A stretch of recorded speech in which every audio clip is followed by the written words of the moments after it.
నమస్తే న్యూస్ 24 తెలుగుకు స్వాగతం. నా పేరు శ్రీలత. వార్తలోని ముఖ్యాంశాలు ఇప్పుడు చూద్దాం. సత్తెనపల్లి టౌన్ పోలీసుల ఆధ్వర్యంలో ట్రాఫిక్ నిబంధనలపై అవగాహన కల్పించేందుకు బైక్ ర్యాలీ నిర్వహించారు. ఈ సందర్భంగా డీఎస్పీ కృష్ణ చైతన్య మాట్లాడుతూ ద్విచక్ర వాహనదారులు హెల్మెట్ తప్పనిసరిగా ధరించాలని సూచించారు. మద్యం సేవించి వాహనాలు నడిపితే 10,000 రూపాయల జరిమానాతో పాటు చర్యలు తప్పవన్నారు. మైనర్లకు వాహనాలు ఇస్తే తల్లిదండ్రులే బాధ్యత వహించాలన్నారు. ట్రిపుల్ రైడింగ్కు పాల్పడవద్దని, ట్రాఫిక్ నిబంధనలు పాటించి పోలీసులకు సహకరించాలని కోరారు.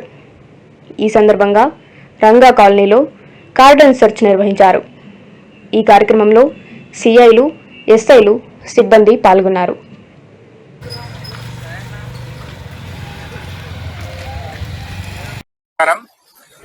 So SP admin Santosh sir and additional SP admin Rohit sir ఆదేశాల మేరకు ఈరోజు town police station Sattenapalli town police station ఆధ్వర్యంలో మా సబ్ డివిజనల్ ఆఫీసర్స్ అందరం కూడా ఈ ట్రాఫిక్ అవేర్నెస్ కోసం బైక్ ర్యాలీ అనేది నిర్వహించడం జరిగింది.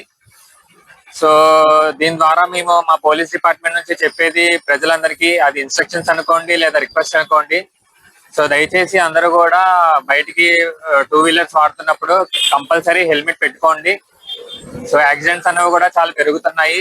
సో హెల్మెట్ ధరించడం వల్ల మీ ప్రాణాన్ని మీరు కాపాడుకోవచ్చు. సో హెల్మెట్ పెట్టుకోవడం ఒకటే కాదు, సో హెల్మెట్ కి ఉన్న క్లిప్ కూడా కంపల్సరీ పెట్టుకోవాలి. సో ఏదో మా కోసం హెల్మెట్ పెట్టుకొని ఈ ఫైన్స్ అవి అవాయిడ్ చేయడానికి ఏదో పెట్టుకున్నామని పెట్టుకోకుండా కంపల్సరీ ఈ క్లిప్ అన్నది ధరించండి. సో ఈ క్లిప్ ధరిస్తేనే మనకి హెల్మెట్ నుంచి పూర్తి రక్షణ అనేది కలుగుతుంది. కాబట్టి దయచేసి అందరూ కూడా హెల్మెట్ అన్నది వాడండి.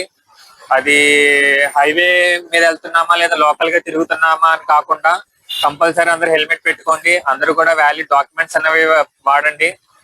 అదే విధంగా మా మెయిన్ ఫోకస్ మైనర్ డ్రైవింగ్ కూడా ఉంటుంది. సో ఎవరు కూడా మైనర్ డ్రైవింగ్ చేయొద్దు. మైనర్ డ్రైవింగ్ చేశారు అంటే కనుక వాళ్ళ పేరెంట్స్ రెస్పాన్సిబుల్ అవుతారు. అదే విధంగా మద్యం సేవించి వాహనం నడపడం అన్నది చాలా తప్పు. దానికి మేము కఠినంగా చర్యలు తీసుకుంటాము. సో ఫైన్ 10,000 పే చేసుకోవాలి. కాబట్టి ఎవరు కూడా మద్యం సేవించి వాహనాలు నడపద్దు. అదే విధంగా ట్రిపుల్ రైడింగ్, దీని మీద కూడా స్పెషల్ డ్రైవ్ అన్నది మేము కండక్ట్ చేస్తూ ఉంటాము. ఎవరు కూడా ట్రిపుల్ రైడింగ్ చేయొద్దు.